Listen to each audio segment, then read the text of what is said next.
তো মানে নির্ভয়া তো মনে করেন মেয়েদের ক্ষেত্রে আসলে ব্যবহার করাটা একটু ইয়া।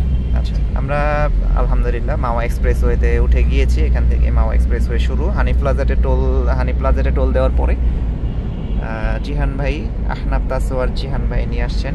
মাশাআল্লাহ, উনি যাচ্ছেন আজকে আমাদেরকে মাওয়া এক্সপ্রেসওয়েতে। নর্মালি উনি খুবই কি বলবো, আচ্ছা আর মন্তব্য করতেছি না, আমরা ওনার ড্রাইভ দেখি। তো আজকে আমাদের সাথে আরেকজন কিন্তু কি বলেন রাইডিং বা ড্রাইভিং পার্টনার আছেন। উনি হচ্ছেন জিসান ভাই।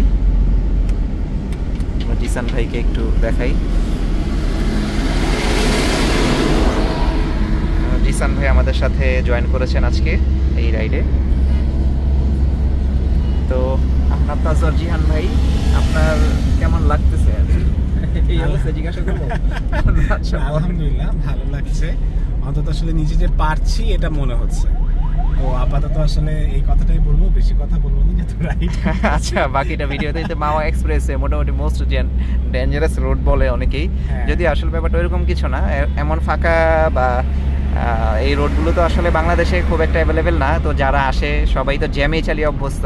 তো এই ধরনের ফাঁকা রোডে আসার পরে নিয়ন্ত্রণ হারায় ফেলে। তো সেই ক্ষেত্রে কিছু এক্সট্রা সতর্কতা, গতি, মানে যেটাকে বলি যে ব্রেক এবং অ্যাক্সিলারেশনের সাথে বন্ধুত্ব সম্পর্কটা খুব ভালো করতে হবে, তাহলে আসলে আল্লাহর রহমতে কোনো সমস্যা হবে না।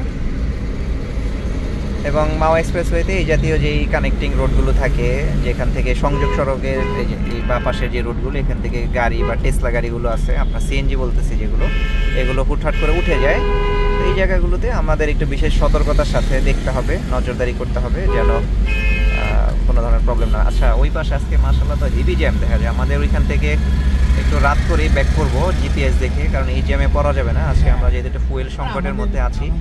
আল্লাহর মতো ওরকম কোনো ডিপেন্ডেন্সি তো নাই যে আসলে এই সময়ের মধ্যে থাকতে হবে। হ্যাঁ, ইনশাআল্লাহ এমনটা নেই। আমরা মনে করেন নদীর পাড়ে সময় কাটাই ইনশাআল্লাহ। হ্যাঁ, দেখে